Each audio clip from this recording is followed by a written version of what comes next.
I talk about how I've been held back by my own self-limiting beliefs. There were things that I thought I couldn't ever do, and I held these as beliefs for most of my life. But it's turned out that these beliefs were just false. They weren't accurate.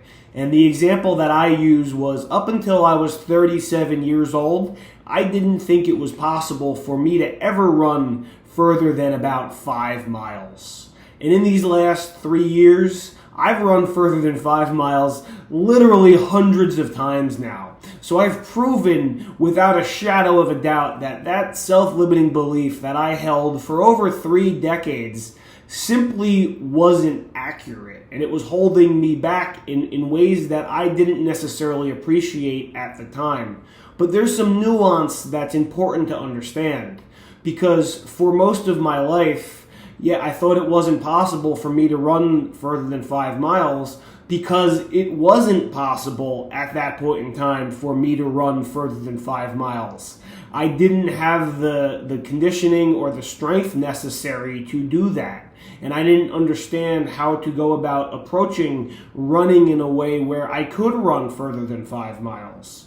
So, what was important for me to appreciate was as I've developed, as I lost weight, as I got into better shape, I made myself stronger. I became more aerobically fit with years of walking 10,000 steps every day, with doing high-intensity hill sprints on the treadmill every week, right? That my capabilities changed.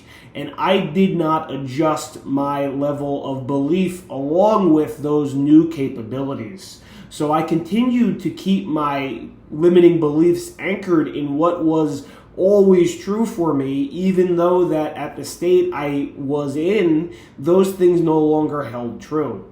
And I've proven that to be wrong, and I can only help but appreciate that I've been wrong about so many of the other self-limiting beliefs that I've held about myself. So now the perspective that I take on it is, if I can't do something right now, it's more that I choose not to do that, right? Like for example, I've never run 100 miles. But it's not that I can't run 100 miles. It's that, I have not applied myself to the task of running 100 miles. And if I were to apply myself to running 100 miles and train for that and work toward that as a goal, that I am more than capable of doing that. It's not something that I couldn't do. It's just something that I choose not to do at this time. And that's so important for me to understand.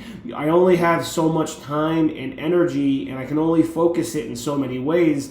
I can't do everything, but a lot of the things that I don't do or I might not be capable of doing right now, it's not that I can't do it, it's that I choose not to do it.